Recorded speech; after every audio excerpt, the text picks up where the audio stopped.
Good morning. Good afternoon. Good evening. And good night. And thanks for the Nando's. I got a fat ass can of black. Ah, come on. That's how you starting? How do we not start that way? What are we supposed to do?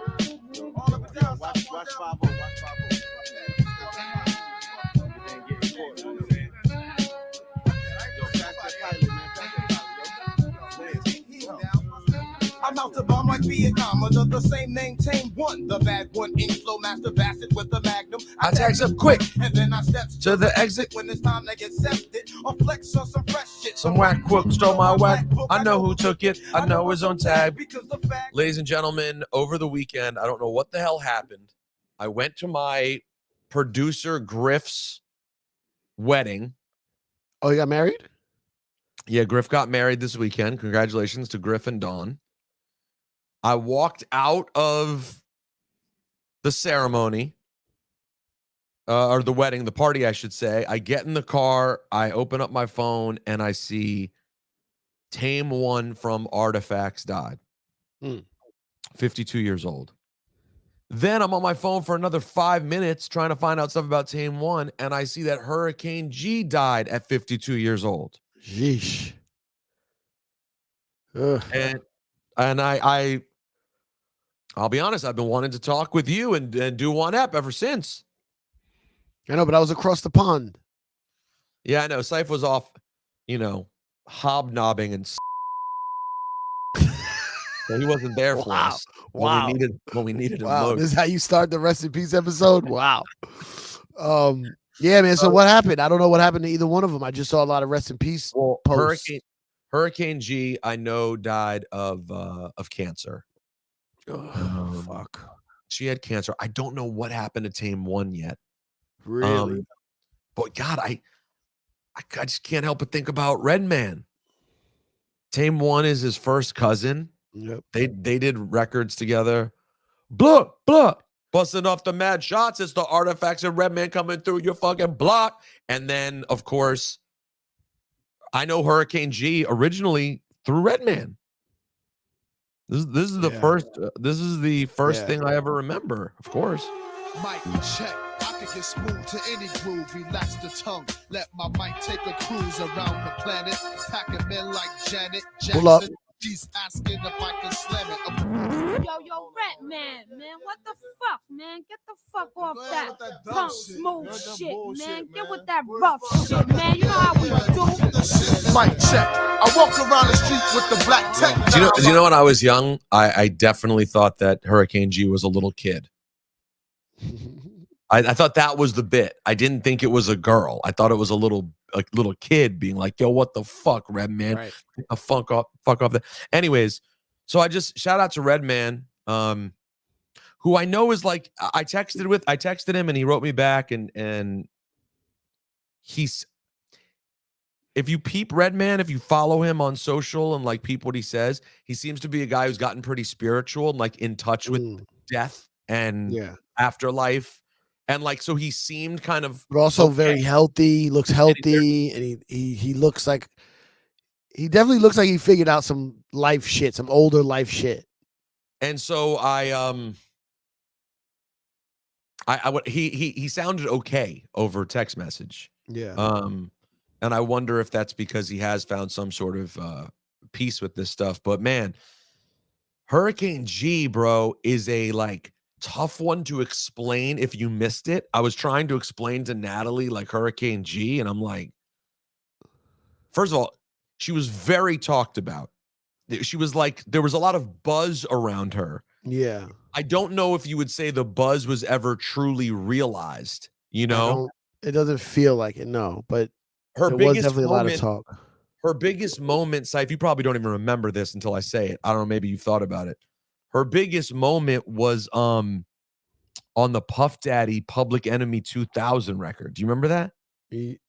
No, I mean I remember the record. Is she on there yelling? Yeah. Here, I'll. And she has a feature. She like on Spotify. It says the song's by Diddy and Hurricane G. So this was probably her biggest moment Hey, yo, Puff, check this out, bro. I'm tired of niggas hating on the motherfucker. Let's take it to the next millennium on these bitches. You gotta keep bubbling on them, platinum doubling on them. Fuck these niggas. Hey, yo, I bumped into these cats and they was like, yeah, what's up with that nigga Puff? He swear he nice. I said, yo, the brother don't swear he nice. He knows he's nice. You public enemy number one right now. But fuck that damn shit. Spit that hydro ghetto shit. That's that shit right there. Whom shall I fear? Throw your guns in the air. Socialize, get down, let your soul lead the way, cause I'm that enemy that you can't. So yeah, that's probably the biggest Hurricane G.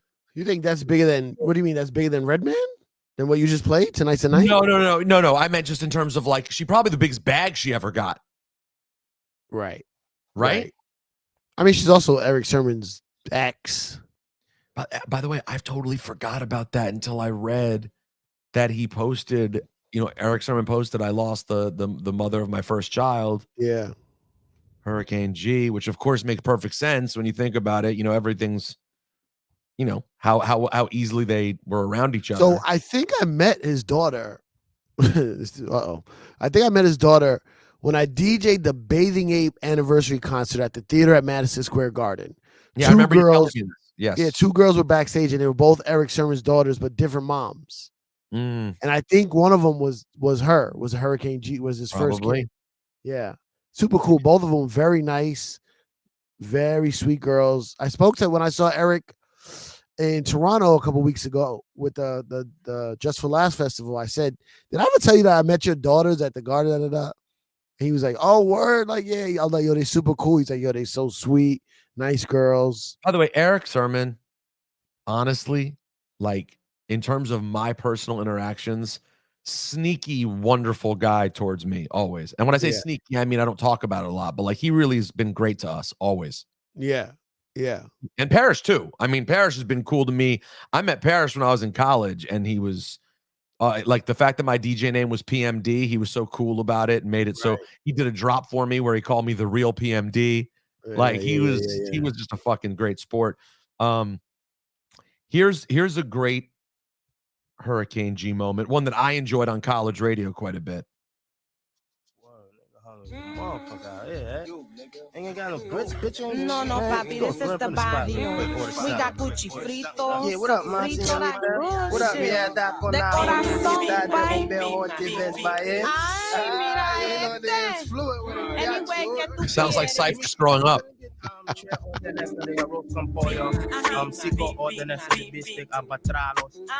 What's this?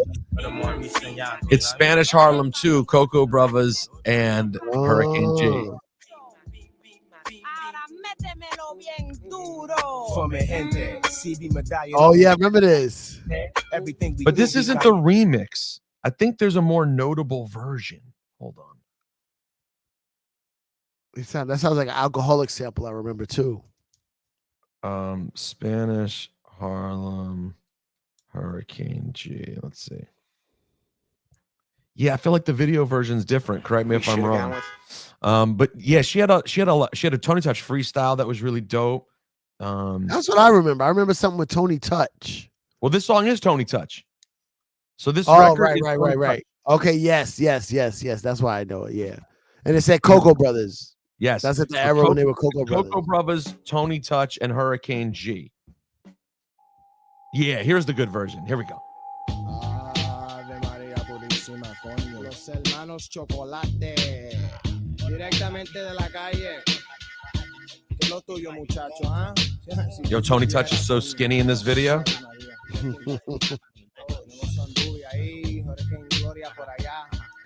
Hurricane Gloria. Gloria para allá. It's Tony Toca, the one that got you screaming, esa loca. Dale huevo, it's my mic, let go my ego. Spanish Harlem, all the way to San Diego. Make it happen, you know, like moving yayo. Except a product, that shit's from narcotics. Mantequilla, not manteca or sensimilla. Coco Brothers. Yo, I'm sorry, Tony. You're Tony's a good rapper, man.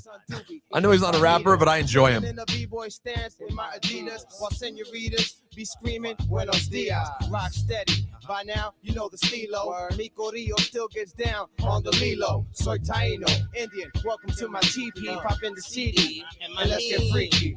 Melaza, Guata Uva, en la casa, Boricua. About to pass it off to the Rasta. It's the El Generano. Tell your bop way with the hydro. It's the chocolito, make my eyes low. Oh, I know the song gets a lot of people upset. You know, black and Hispanic rappers together making hip hop. I know people don't believe it happened, Cipha. It's hard to imagine. How dare they? How dare you think Latinos were involved? A song called Spanish Harlem. Oh my God, about a place filled with black and Spanish people. And some of the Spanish people are black. Oh, wow. Now you're getting too complicated. But on the streets of Harlem around the Grand Concourse, he had to force a local amigos to use the balls. Ay, Dios mío, just like El Niños, El Corazón del Está Frío y Poro como Perico. Why? Why are they doing the Spanish? Why are they rapping in Spanish? Why don't you just let Hurricane G and Tony? Making illegal transactions, worldwide connections. Shouts to Tech and Steel. Change like the name Smith and Wesson. See me come true. And my nigga Clep Q. Or the 650 blowing up the Gramps tune. Mob beat, super trap, slaying your street bikes. Like a Here we go. over dealing for the pearly white. Blowing down your motherfucking roof. It be Hurricane G subwoofing out your ass. From First Ave up through Park. From the heart, representando for my niggas in Spanish Harlem. Niggas who don't give a fuck. And my bitches box cut, something up tribal. So get the hydro, cause we gonna keep it live all night, y'all. Yeah, one love to my fam in Boricua land. My hermanito sparking up trees. 112 Buddha Kings, walking up Puerto Rican cream, smacking on rice and beans. And you know my hermanitas keep it real. In 10 boots or high heels. All my piriditas who ain't fucking around. Santeras holding shit down for the crown. Tony Touch, Coco Brothers, and I keep the barrio high. No doubt it be CPR in the motherfucking house. I'm talking about crazy Puerto Ricans who beefing. A few heads is busted cause I see them licking. Freaking cause I be frying niggas up like Gucci fritos. For my papi chulitos. Yeah, word up. And if you can't get with it, then kiss my culito. But yo, on the real, I wanna say one love and rest in peace to my nigga Rich from 112. Big up Johnson Project. Yo, man, she's. I'm telling you, if you're not that familiar, she really is like a one of a kind kind of character in hip hop. Yeah. Like her voice and style, and as evidenced by the fact that Puff wanted to throw her on that record when she was really underground. He was super commercial at that point. Yeah, Puff was always in touch with the underground, though, especially of New York. So her voice was like so ill. Right. Then she died of cancer, man. That's fucking rough. Here we go. If I die, man, tell my story, man. 49 MCs plus Hurricane G. Lyrically OD, streets like drugs. For all you players and thugs. One love to all my bitches. Hitting your own switches. Girl, get them riches. I maintain. Ooh, she said hitting your own switches. Eric Sermon reference? Shots fired. MCs with heart rolling claps. That's not what I meant, but keep going. Hip hop pistol like Eighth Wonder. Doing it my way, somehow, some way.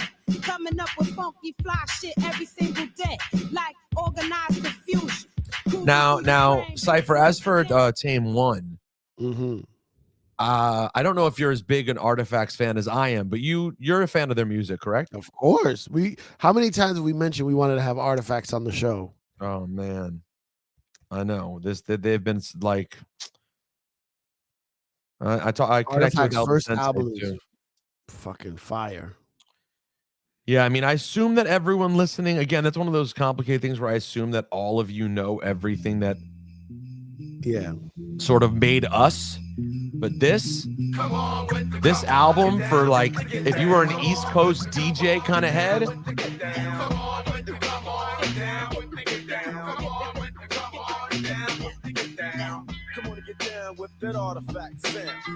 by the way, it's literally almost every song on this album.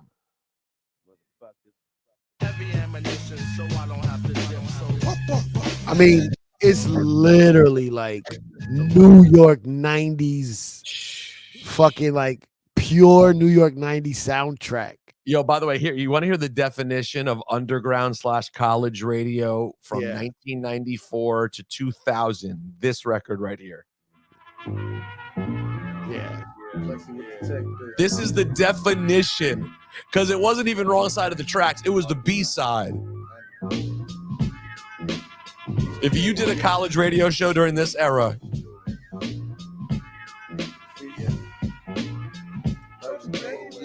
I just ugly boys like bonjour. One time ripping, one time destruction. Sag my pants to stop destruction. Plus it's quicker when I'm fucking. Split Dutch master faster. Op of this that causes asthma. Asta. Sensei from NJ. Quick to give a fade. Keep it street. Defeat niggas who sleep. I reap the concrete status. Kick your ass with my apparatus. Those who oppose. by the way, great production. They could rap their asses off. The commitment to graph. I don't know if there's ever been, honestly, this is kind of a big thing to say. I don't know if any rap group or artist ever repped graph culture the way they did. Maybe Fat Joe, but not as much. Not as like much, they're, but like they're directly associated. Like graffiti is to graph is to artifacts what weed is to Cypress Hill. Yeah, I would agree. You know with what I that. mean? Yeah, their logos looks like a tag. Everything about It their is. yeah. Their logo is a tag. Both of their names are their names that they would throw up with. Right. However you say that in graph style. Now watch. I'm gonna blow your mind with a bar that you probably forgot about from the song. Ready? Yep.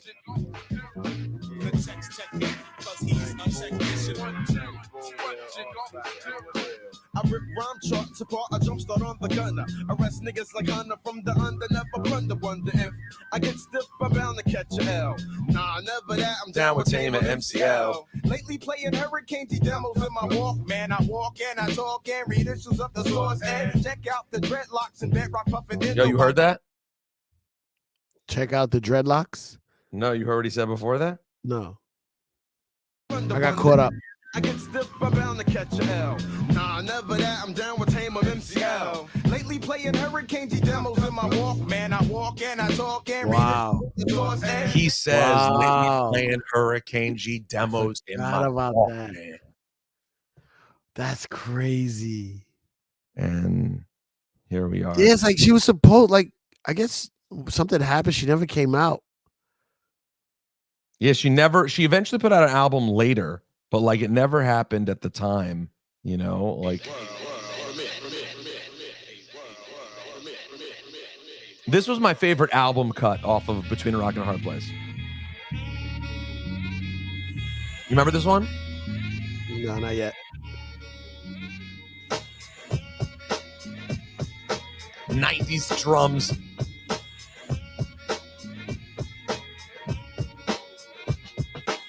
calculate that 85 was the year I first grabbed the pen. No, I don't remember this one. I hear from rocky shows, no jabos. It's just a song about old school hip hop. And, you know, of course, them talking about how things are different now. You know, hip hop was dead by 94.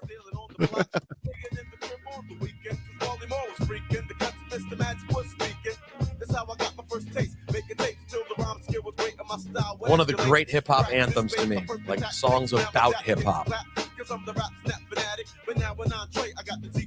Here we go. Oh, I remember this. Yeah. And then what's funny is, like, T-Ray, did he do some of the album or he did the remixes, right? No, that's an original. Wait, that's T-Ray? Yeah, he just said T-Ray.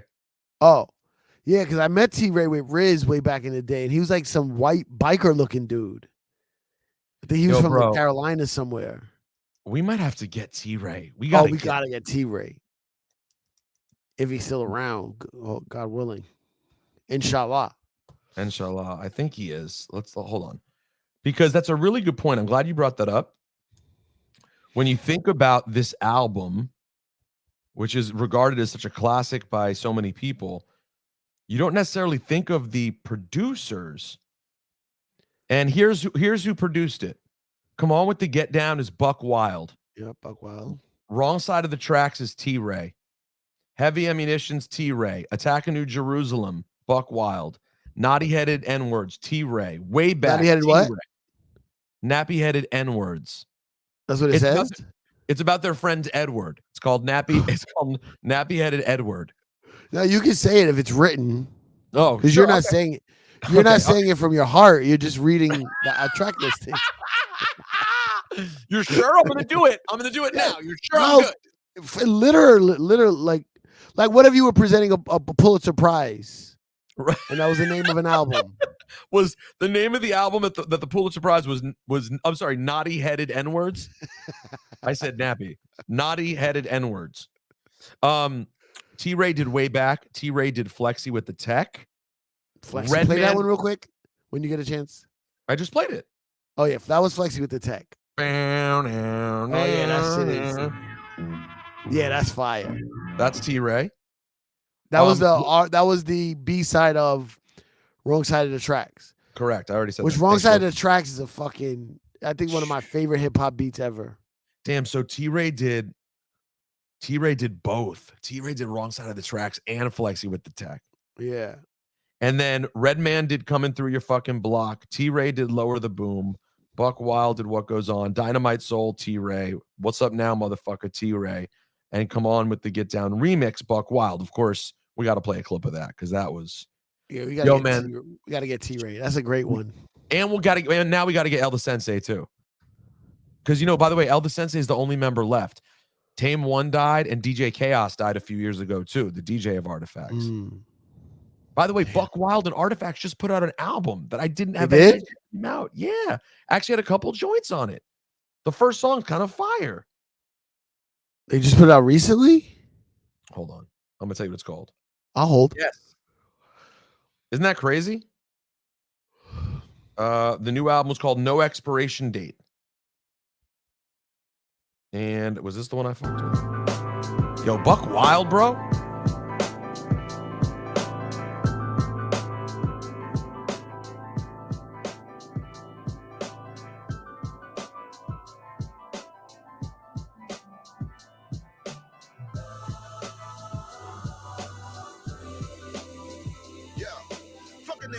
Just from the voice, the fame pops, days box, entertain days, remain flame shot, brutal execution. Pretty dope.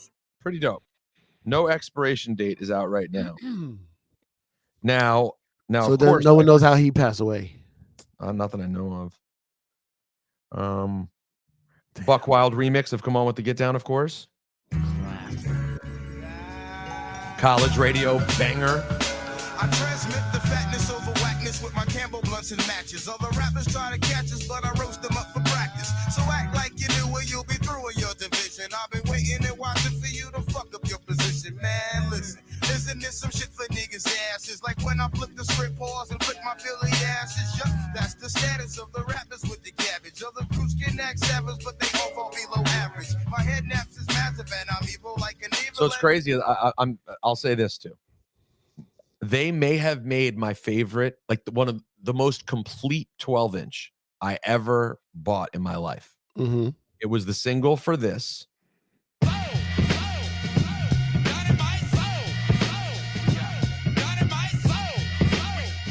So it was Dynamite Soul, which was already at the time that was like my favorite album cut when they dropped it. But wait, that wasn't enough. Because when they dropped the single, they did the classic. Put on the original. They put on the remix. We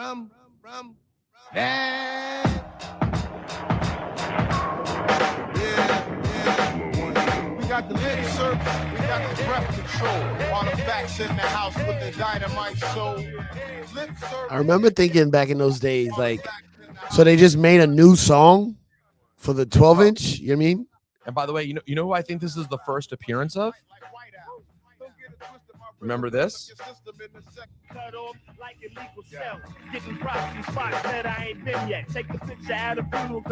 Mad skills. Mad skills.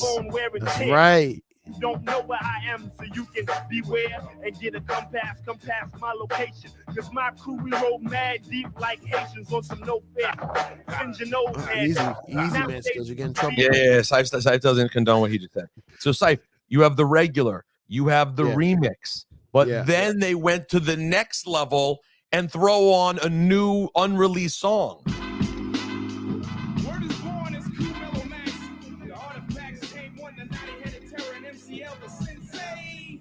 Rocking to the rhythm to the break of day. We got mad flavors and mad beats as we bring it in for North to Brick City and all over. I don't even remember this one. Oh, this was pretty underground, but I love this shit so much. What is this called?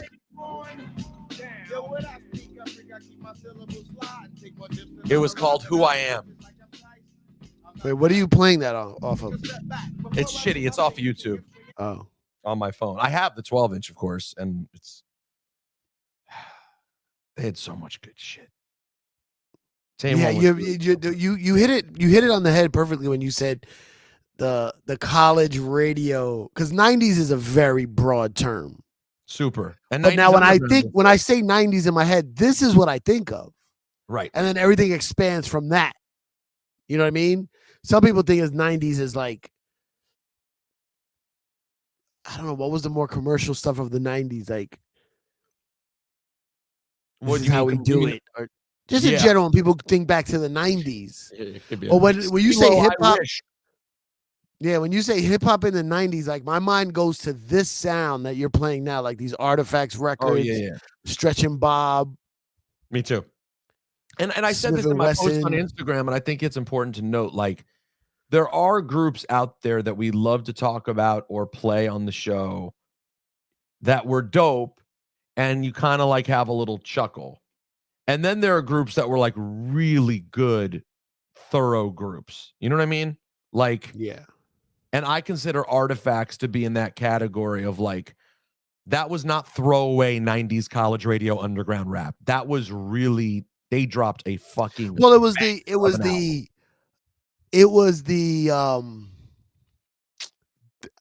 like the high end of underground. Yes. With like, yes, they were underground. They had big label deals, even They were though on Big Deep they probably Atlantic. didn't do well in the commercial game, you know, of what we consider commercial success. But they had deals on major labels where there's a lot of underground, especially from that era, that was just like some 12-inch shit. And Exactly. Well, by literally the way, independent.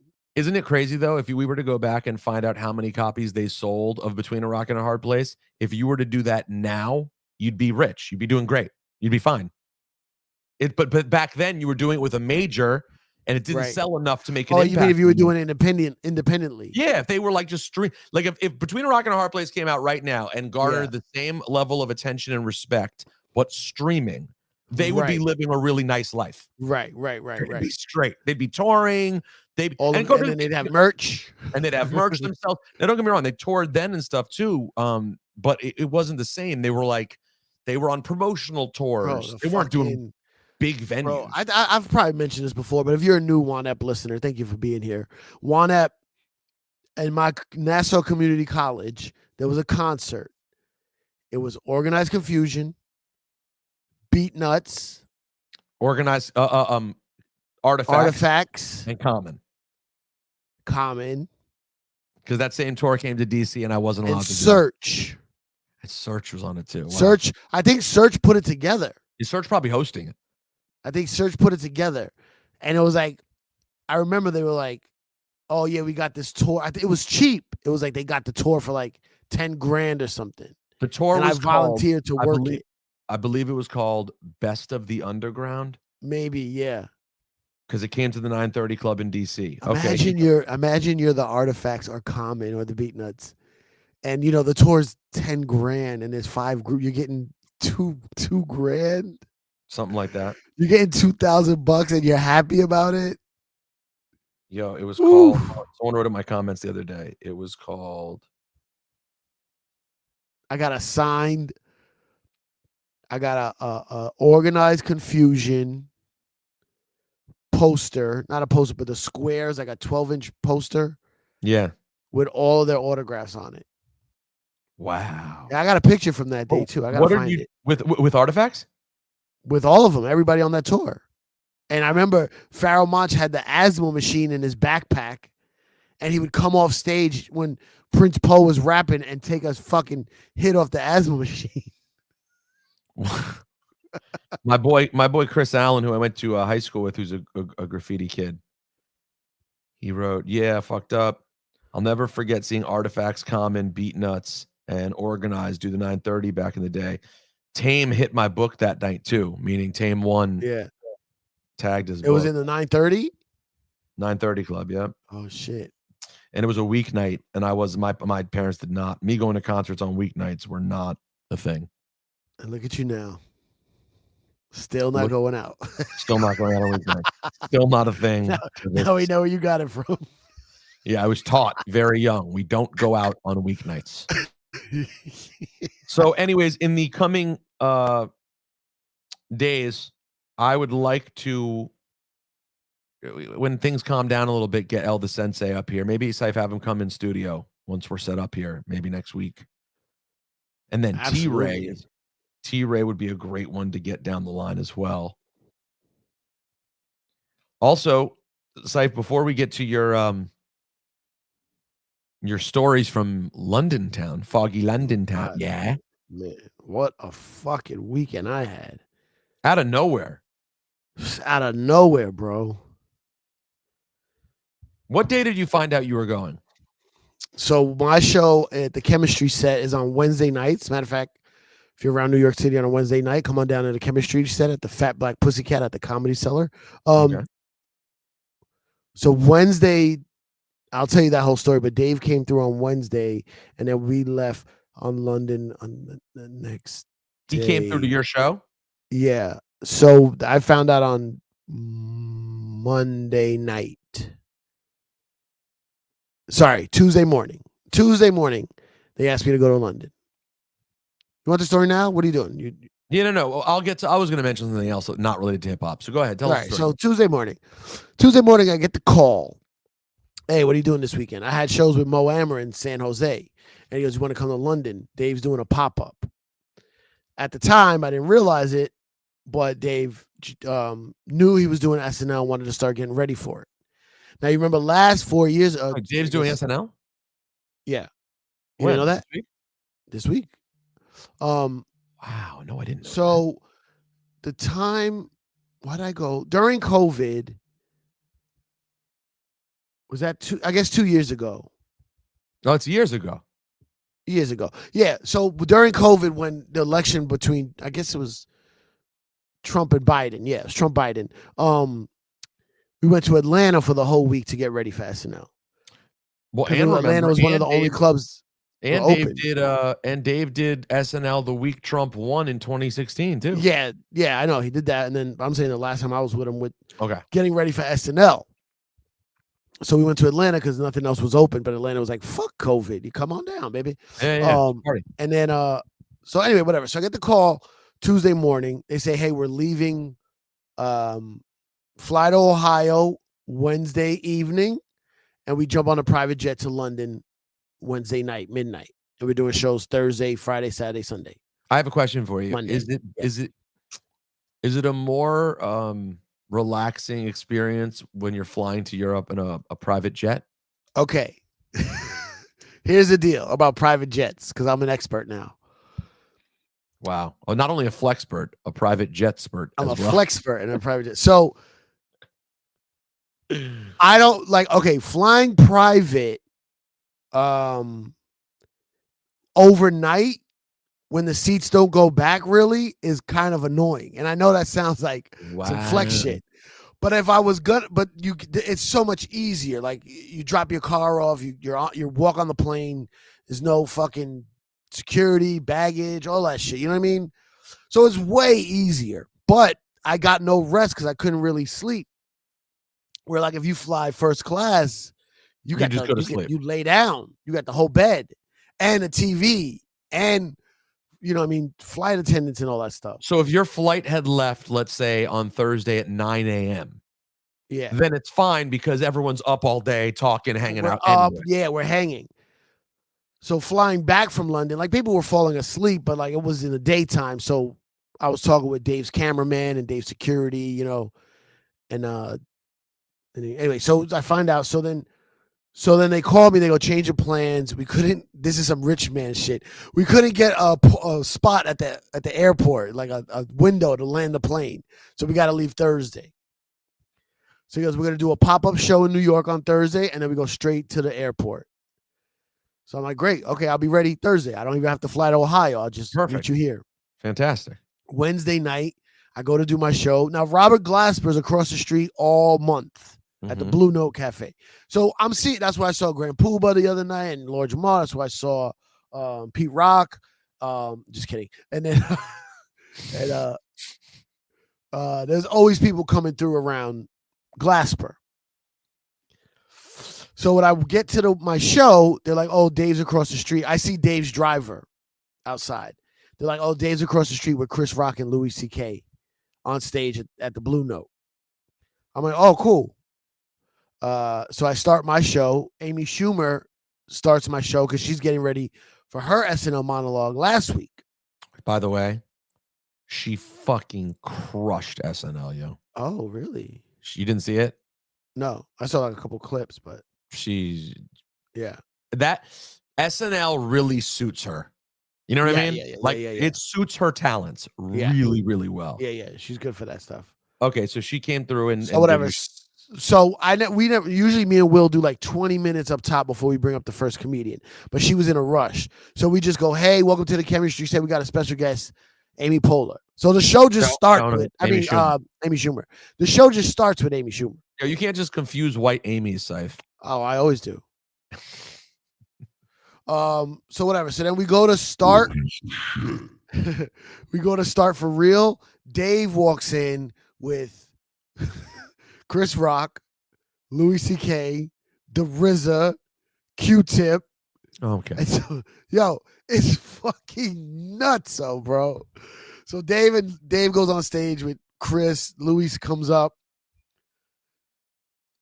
The RZA's just standing there in the back of the show. I said, RZA, come on stage. He's like, nah. Because he's always telling me he wants to try comedy. I was like, bong, bong. This is the time to try it. Because these guys will carry you. Right. You could just get up here and say some stuff. Whatever. They come up stage. So Dave did like 20, 30 minutes, some shit. After just doing the Blue Note? Yeah. But just the Blue Note is just introducing Glasper. It's not like an hour. Okay. I'm hanging out over there. So whatever. So Dave goes downstairs. We continue our show, blah, blah, blah. Then like the after part, like just hanging at the bar all night. So I see RZA like two or three times, say what's up. Yo, glad you're here. Then we have a little bit deeper conversation. I say, yo, he's talking about the Hulu show. I say, yo, I'm gonna nerd out for a couple minutes. You all right? Because you seem like you're staying here for a while. You want to talk. He's laughing. Like, I'm a nerd out. And then I start breaking down like Wu albums. You know what I mean? Like, why this and why that? I said, technically, to me, the second Wu album is Cuban Links. You know what I mean? He's like, well, how do you think that? Well, because it was loud. Everybody's on it. You know, Wu-Tang Forever to me is the third Wu-Tang album. Now, the Jizza is a solo album. Meth, ODB, those are solo albums. But to me, Only Built for Cuban Links feels like a Wu album. It's a good theory. And I'm like, in the show, you steal. By the way, we're recording on the anniversary of Midnight Marauders and Enter the Wu-Tang. Oh, is it today? Happy birthday!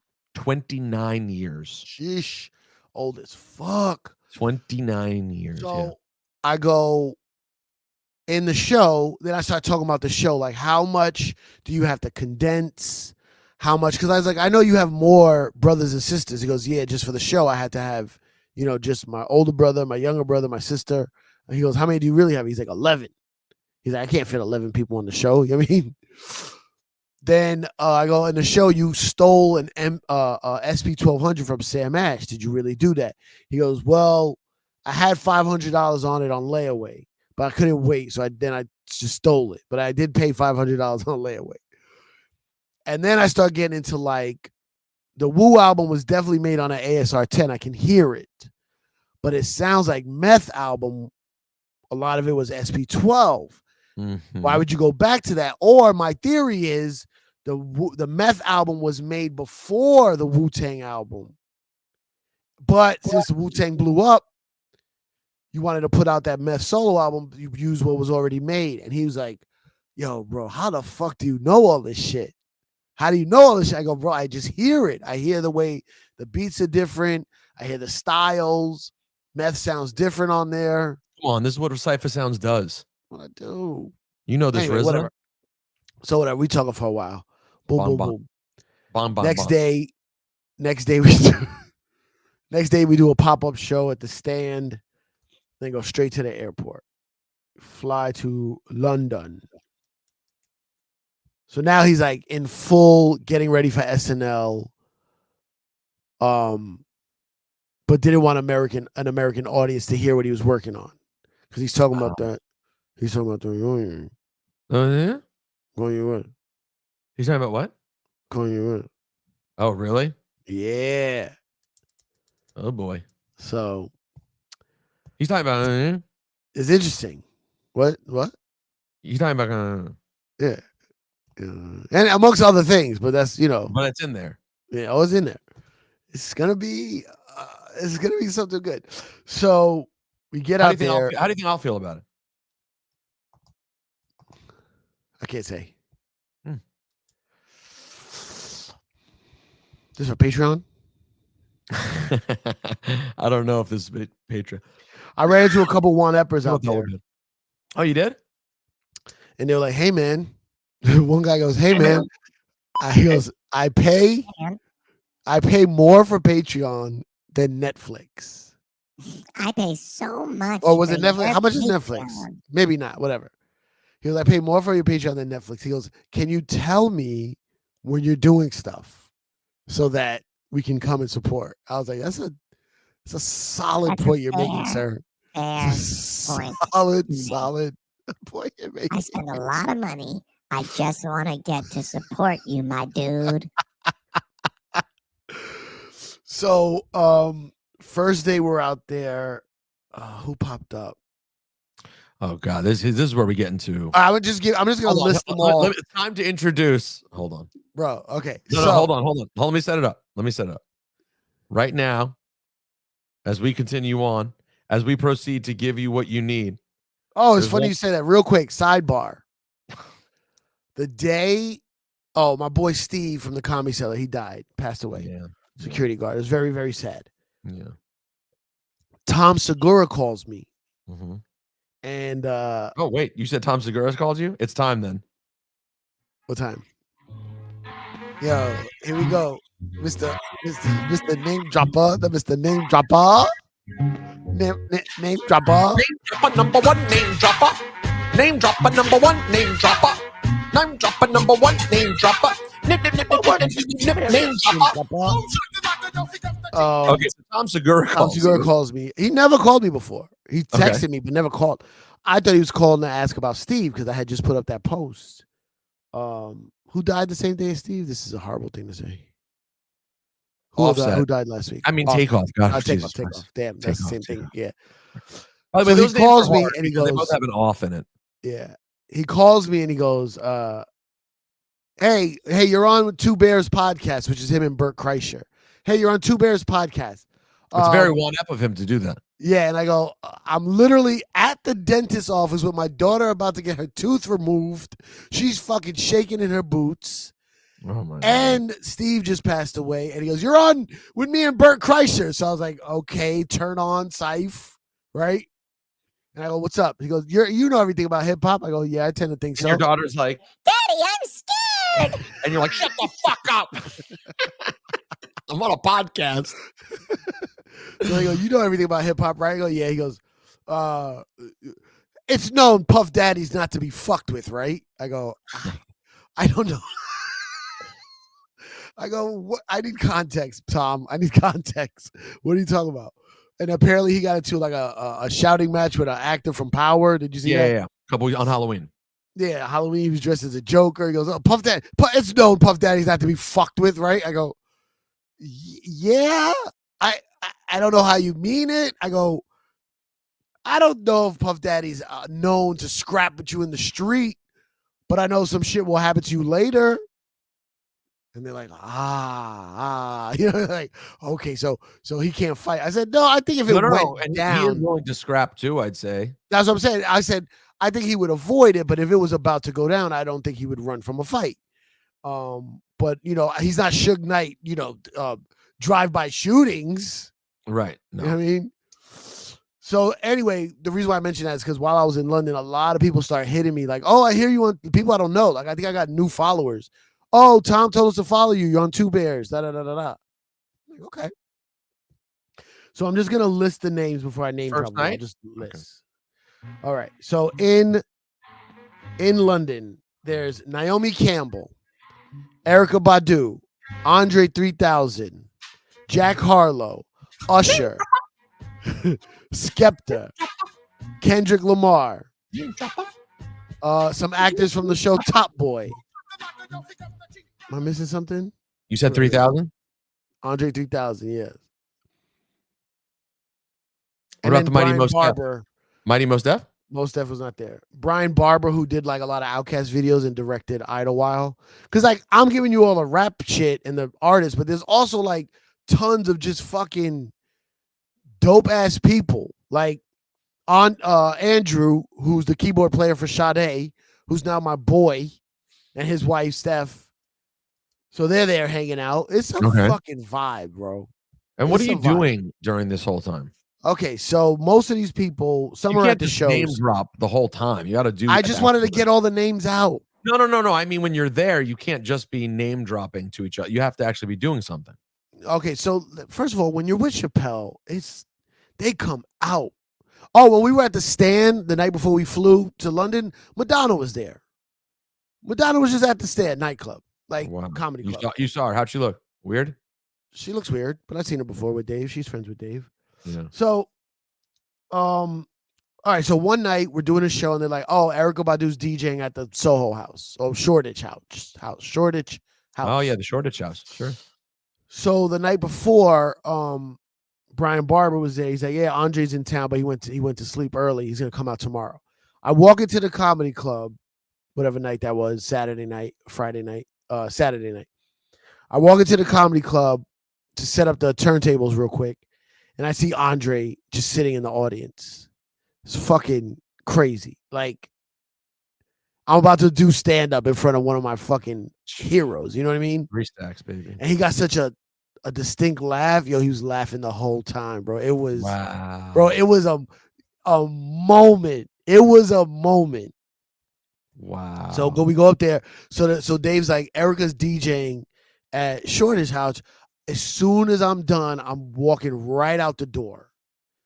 So this is where Dave goes, fuck you and your laptop and your equipment. You know what I mean? Hey, hopefully you can get in after I'm already gone. Exactly.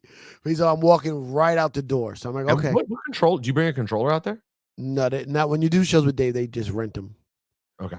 But I did have my little one, my little Hercules. Hercules, just in case. Which leads to, yeah, I always have it just in case. But they had the big control. Which one did you get? The SRT 1000. No, this one basically, which I didn't love this. Pioneer and Serato. Listen to me and listen to me good. I had to download the driver, obviously, because I never used that one before. I didn't love it. I forget what it's called, X something, XZD something. Oh, but it's basically 2 CDJs. That's what mine's like, yeah. And the Pioneer mixer that everyone loves. Is it Nexus or? Yeah, mine that might have been mine, bro. That's what mine feels like, basically. It's got the same. It wasn't SRT. It's got the same knob for sound effects. And effects, yeah. Where Same thing. you select the thing on the thing, and then you See, have to I never loved that mixer. I know like EDM DJs fucking love it. First of all, Cipha, I went with you 100%. And one of the reasons I ended up getting the Pioneer is because I figured by using that, I'll get better at using that mixer, which exists in so many clubs. Yeah. So it might have been the same one, or they may have a few that are similar. Yeah, they have similar. Did the turntables move? Because no. Okay. Do yours move? No, Oh, but there is right. one that does. But it's almost like I'm on CDJs, which is fine. The problem is, this is what I don't know how to use the machine well enough. So what I noticed was the controller was treating my laptop like I was connecting to CDJs as opposed to a controller. It's hard to describe. Like, you know how a controller does different things than a CDJ? Yeah, but I don't really know any other controller that well. So, but I do know what you mean. Okay, see, it does. This one definitely does feel like you have two CDJs and a mixer connected to your computer. and then you're connected to the Serato of when you can plug directly into the mixer. Right. Where like I love my controller because it's like I have it customized to the way I like to fuck with it. It's already set. You know what I mean? Mm-hmm. So like I think now I got to just start walking with my controller. Which one? The smaller. Because it's like the You told me what it was. DDJ. I forgot. SRZ something. There, they just say letters and numbers. There's some letters in there. There's definitely some letters in there. It's the 2-channel. It's a little bit smaller. It's 2 channels instead of 4 channels. Right. So I have it's a like- 4-channel. Don't ask me why I need Yeah. the 4-channel. I don't need the 4 channels. I don't need Not for what I'm doing. But I like the size of mine. I wouldn't want it smaller, so I kind of like that it's 4 channels. But for comedy, bro, I'm always on a tiny table. No, yeah. This shit was the one I had in London was fucking sticking off the table and shit. Like it's too big. So when Dave ditched you, Yeah. you have to then put away the equipment they rented. No, or well, I can have to you- just grab my laptop. Oh, they But can I have to handle play. it. I have to play a song when he's walking off the stage and say goodbye and all that shit. Okay. And I have to Right. like unplug the London plug, the fucking big ass 3-prong chunky shit. Anyway, so whatever. So Erykah's DJing at Shorty's house. So we go over there. It's Erykah Badu, Naomi Campbell, Andre comes. Andre's walking around. He's got this flute. Have you heard stories of him walking with the flute? Of course I have. Okay. Like he just goes down to the subway system and plays this. That's It's like what I've this heard. wooden Mayan flute. Which is different than you, who's accustomed to playing the skin flute. No, not me. But bro, he's so out there. Like he'll just like you're talking to him and he'll just start playing it. Like he's so zoned out. But the thing about Andre is like he always So when goes to the comedy cellar. He used to live around the cellar, and then now he said he lives in LA, I think. But Oh, when he really? comes Doesn't to live New in York- Brooklyn? he just comes to the cellar. Did you get to have any real conversation with him, or is he very aloof? Nah. It's I brought up, I tried to like with the RZA. Like I say hi, I walk away, I say hi again, offer one thing, and then the RZA was comfortable enough. I was like, "Can I nerd out for a minute?" He well, said, and "Of course." RZA is a normal. With all due respect to Andre, who's a genius, RZA is, for being a genius, is a very normal communicator. Yeah, it seems like it. He's a pretty regular dude. I think especially with RZA, the thing with RZA is you could dial into the New York hood talk, and it'll snap him out of his fucking Hollywood filmmaker lifestyle, right? Yes. Mhm. Because he loves talking about sneaking into the kung fu movies with some Chinese food and all. You know what I mean? You can like snap him back into some New York hood shit. Mm-hmm. So Andre, I said my favorite line ever that I want to get a tattoo with which is basically no small talk. Let's talk about time traveling, rhyme javelin, something mind unraveling. He's like, oh yeah. And then I said, I asked him if he's working on something, and then he just faded out, started playing the flute. So I was like, all right. Faded out and started playing. I thought you were joking when you texted that to the group. No, I swear to God, bro. I thought you were He just completely joking. When you're like, yeah, I was talking to Andre 3000, and he just faded off playing the flute. I was like, ha ha ha. So then this girl, she was there the night before, April. I guess they're dating or they're together, something. But I've known her for years. Since when? This is years ago. Okay. Years ago. This is way before Chameleonaire was in Brooklyn. Yeah. So I'm like, I'll give me your number. Let's stay in touch. Maybe you can help me book Andre for one up. Yeah, So whatever. That's a night. So then everything is about Dave always brings people back to his hotel. His hotel is just super swanky. Like people go to this bar. It's like a high-end industry thing. Like all the richest people are there. It's wild. So one night with it, Domino is the magician. No. There's this crazy. He's like a David Blaine type of magician. His name's Domino? Yeah, Domino. He's like, yo, Cipha, you don't remember me? You're the first person to ever put me on the radio. I came to your series. Bro, I'm fucking breaking people I don't even remember. That's how fucking dope I am at this shit. No, question. Is it this Domino?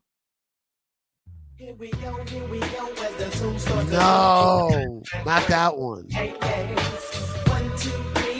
Yo, you know who made that beat? You know who made that beat? Who? Don't look it up. Do you know who made that beat?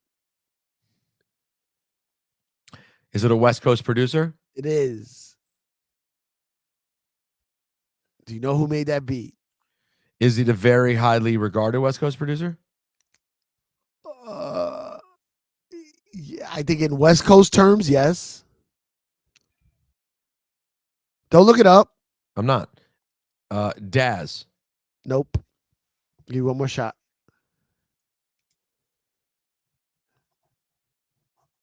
DJ Play it again. Clue. Play it again. Play it again. Don't say anything. Play it again.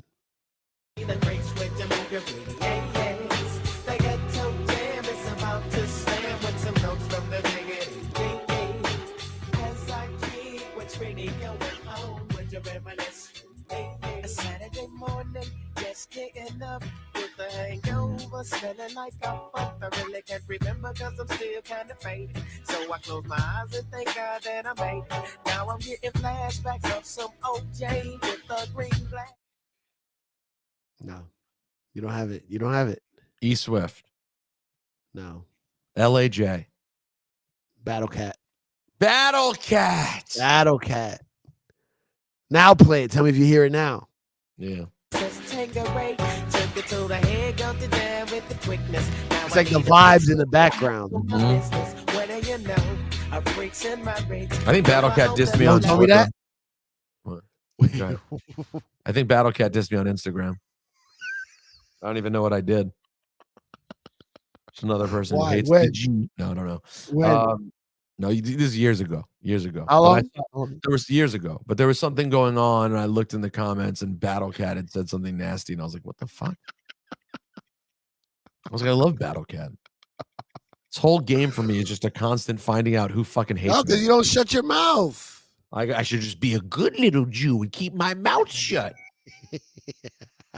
Why do you have to stand up for yourself? Well, I don't open my mouth. No. I'm just making fun of the idea of it. I hear what you're saying. Just keep your mouth shut, man. Just You're keep gonna your lose all fucking mouth shut. By the way, I gotta say one thing on the note of that. It really dawned on me over the weekend that, like, don't get me wrong. I don't have I'm annoyed with the Brooklyn Nets and the level to which they're punishing Kyrie Irving. The whole shit seems so stupid and crazy to me, way over the top, and just going to make things worse. Wait, But does it that have really- anything? Does that have anything to do with when you cross over the Brooklyn Bridge and there's a sign "Welcome to Brooklyn" and underneath it says "Oy vey"? By the way, that is crazy. But he's not lying, people. If you don't live here, This is not a joke. There's a sign that says "Welcome to Brooklyn" and underneath it in quotes it says "Oy vey." Oy vey. I don't know why it says that, but that is a real thing. So Oy vey. So even though I think the Nets at this point are being totally heavy-handed and we should just accept the apology and everyone should move on, there's a whole lot of other bullshit that I think is dumb. And I think it looks like they're trying to make a black man bend the knee, which is terrible optic. Like, I just think it's dumb. Yeah. But that being said, one thing I realized that really bothered me about the Kyrie defenders, and I should tell you this because you're probably going to tell me, no, you won't tell me it's a bad idea, but I'm going on Lord Jamar's podcast tonight. So I'm sure this will come up, and I'm going to say this to him. Last week, I don't know if you caught it, a lot of people's responses. I wasn't here. I was living it up in London. Right. So name dropper, Mr. Name dropper. Name dropper. So when this conversation would go on, a lot of people go, well, what about all those rap songs? You're not okay with this, but you're okay with rap songs about, this, that, and the next. I'm sure you heard things like that. Yeah. You're not okay with this, but what about, yo, guys, when you say that, but what about that's all lives matter, bro. We're talking about this. Right. What? That's exactly, literally what we wanted people to understand was no, we're talking about what police are doing to black people. Don't bring Right. up what about white people. So if Right. we're telling you that we feel scared about what you're saying about Jews, don't say what about rap music. It's not the conversation. But the problem is the whole conversation's so complicated and the relationship is so fraught. Did you just throw up like an Illuminati sign?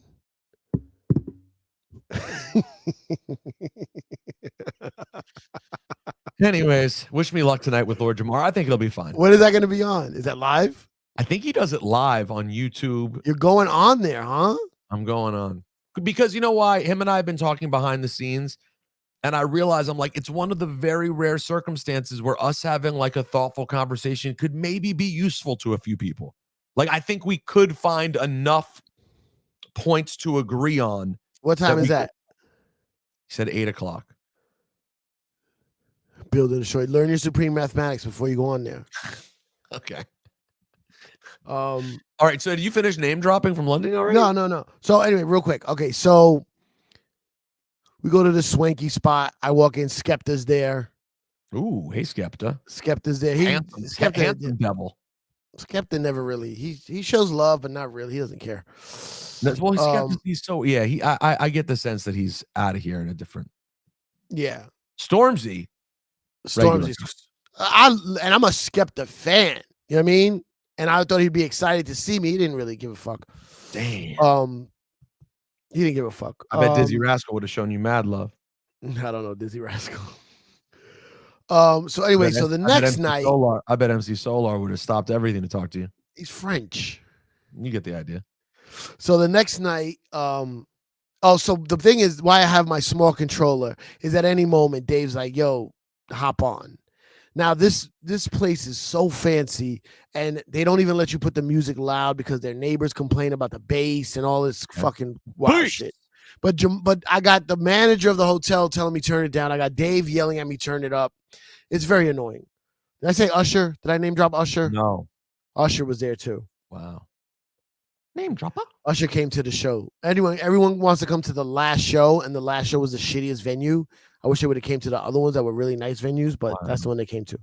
So we go back to Dave's hotel the second night. He tells me to get on, obviously.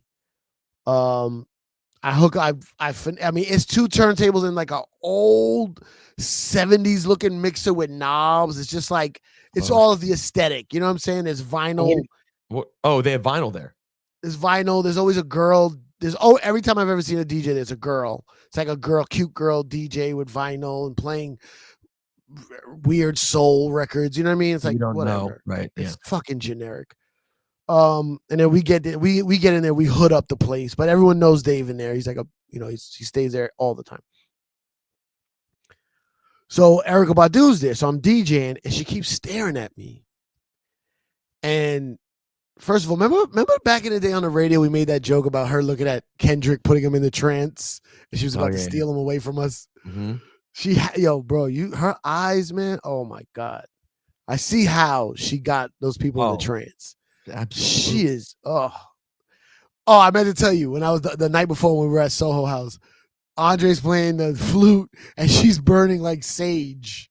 She's just waving sage in the, like literally, and incense and sage, and it's a thing. So she keeps looking at me. So I go, "What's up?" Erykah, yeah. I go, "What's up?" She goes, "What? Nothing." I go, "You keep staring at me," and I go, "Yo, you know my name is a lot to do with you, right?" She goes, I go, the song On and On is about a cipher. She goes, "You told me this already." I go, "Oh, I didn't think you would remember." She goes, "Why wouldn't I remember?" She goes, "You also have a son named Seven." I go, "Wow." In other words, you're taking it as a compliment that she remembers you. What she's saying is you're a hack, and you tell me the same thing every time I see you. So I go, "Why do you keep staring at me?" She goes, "I'm not staring at you." I go, "Okay." I go, "You want to get on? Is that what it is?" She's like, "Nah, I don't want to get on." So then she goes, "All right, let me play one song." So how are you DJing? How are you DJing with the turntables and the little? I hooked up my little controller. Okay, got it. The little Hercules. Matter of fact, as soon as I saw Dave, when we're getting on the plane, he goes, "Did you bring that little controller thing?" I go, "Fuck." This means he wants me to DJ everywhere he goes. I'm like the band that follows him, and I'm gonna get you, sucker. I'm just fucking. You're like Dave Chappelle's mariachi band, is what you're saying. So Erykah gets on. She ends up DJing for like a half an hour. Bro, It's a long here's song. some Serato. Here's some Serato nerd talk. Bro, she's playing whatever. Good songs, 90s, a lot of throwback shit, whatever. She's doing shit on Serato I never saw before. Like what? I've seen it, but not really like in a live DJ aspect. She's taking the pit, I guess it's the pitch or the key,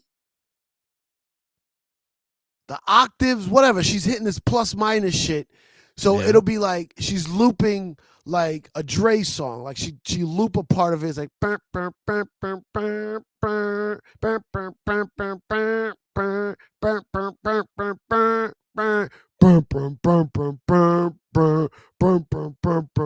Really?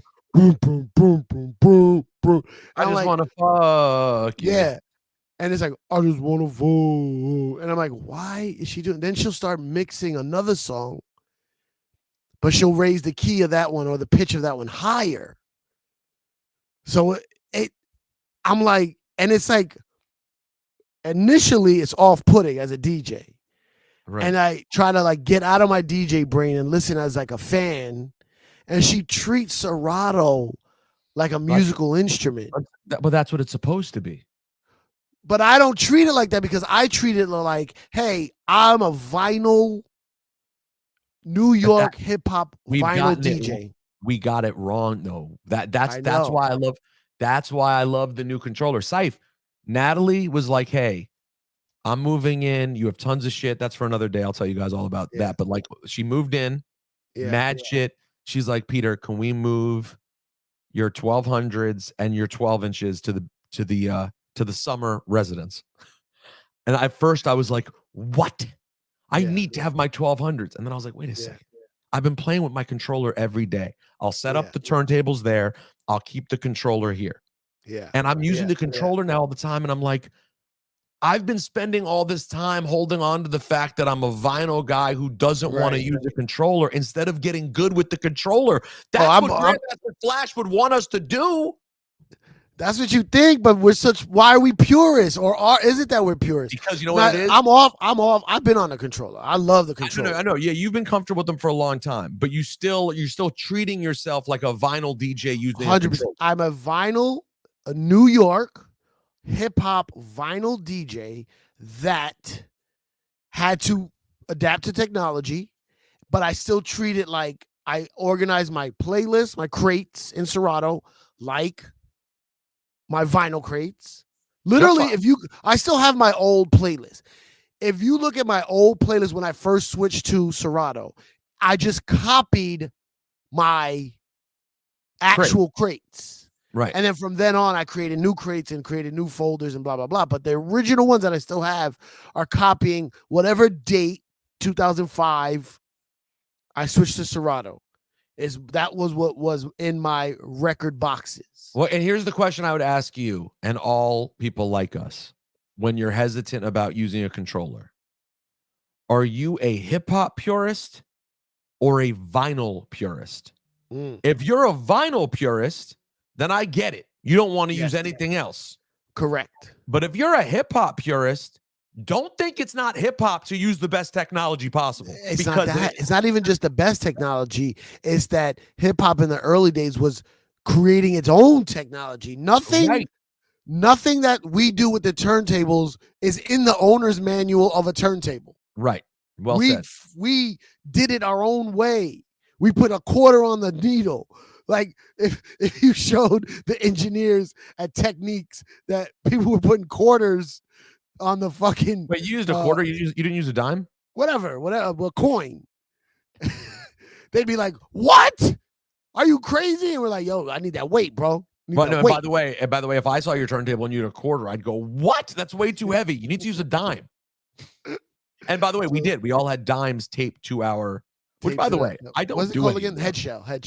Yeah, I don't. And by the way, I stopped doing that. Like, No, they don't. You don't have to. They made it. They made the arms they made better. them They had heavier. the weight. Yeah, they made They them made heavier. the. You don't have to do that now. They fixed it. Bro, so listen, she's freaking. What? You Okay, gotta so go? go ahead. No, go ahead. Go ahead. You gotta go. Well, yeah, I'll tell you I on do have to go. Patreon. I'll tell I you do on have to Patreon. go. You want to save it for Patreon? I'll tell you the more? rest. There's more? Oh, there's more. There's like a substantial part? Yeah, you gotta join the Patreon. Oh, this is on Patreon. Yeah, this is on Patreon. I don't know. Here's Hey, hold on. here's what we have left. We have the end of Cipha's adventures in London. I would like to talk. I don't want to bore you, but I would like to talk a little bit about the election yesterday, which went way better than I would have expected. Whew. I woke up today. Cipha just fell asleep, but I was super happy. And I need to give you, and I'm curious if you've heard yet, my review of the Drake 21 Savage album. I have not heard it.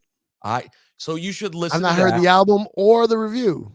So you should listen to the album so we can discuss. We'll also talk about all the other aforementioned things. Plus, we'll probably have to talk about how I was made a fool of by Lord Jamar and had to sign off in the middle, my tail between my legs, crying after being convinced that I was, in fact, a white devil. Oh, you mean after tonight? Yes. Yeah. I feel bad now that I cut your story. Bro, don't let him trap you. How will he don't try to get trap emotional? You? Is that what the trap would be? Yes, he's gonna trap you with getting emotional. Because if I can stay just like I am when I talk, like when I've been talking about it recently with you. Yes. If I can stay like that, like I'm just breaking. But I'm not trying to jab you though. Right. So I have to be prepared for the jab. For the jabs, he's gonna try to get you to get emotional. You gotta just and be understanding of his and his constituents' points. Yes. I will be. I will. I think I'm ready for it after this much time. And frankly, we've had enough conversation behind the scenes that I actually don't bring up Anne Frank. Don't bring up Anne Frank. Is that what you just said? No. You said Anne Frankly. And frankly, I've talked to Jamar enough. Like, I don't believe Jamar is an anti-Semite. I believe he says some shit that can be a little like, yo, woo, woo. But I don't think he's a real person who judges people. Like, he does judge people, but I think when presented with the information, he's not a judgmental person. I just think he sometimes jumps the gun based on these predispositions that he has growing up as a black man in America. And I understand those things. But sometimes things aren't as they appear. You can't speak for all Jews. I cannot. You can't. I can only speak for me. And the Jews you know. And the Jews I know. Yeah. The Rosenthals, my parents, Natalie. Oh, you're all fucking shacked up with a Jew now. I am the voice of the Jew. Should I have that ready to fuck with him, by the way? Yes, please. Right? Please. We are all conspiring. That could really be good, right? That's so good. That's all right, great. everybody. You're gonna be on there, man. Yeah, I think it's good. I hope. And anyways, Cipha, we'll finish next week. Good name dropping. I'm telling you right now. Oh, I'm not even done. I'm telling y'all right now, man. Thank y'all for joining us. And there's so much more good stuff in the works. 2020. What's the next year? 2023 is going to be a Juan filled doozy of a life. Here we go. I really do. I spoke to some people at Serato. Serato is very happy with all this Serato talk we've been given. Oh, and by the way, I just received the equipment from Canon. The cameras are in. The studio's being built. We got the Rode microphones. We got the Rode arms. We got the Rode board. We got everything on deck. The Canon cameras are ready. We're getting in the lab. So I mean, listen, we're gonna blink and it's gonna be Thanksgiving. We're trying to get the place set up next week. So I gotta get in there.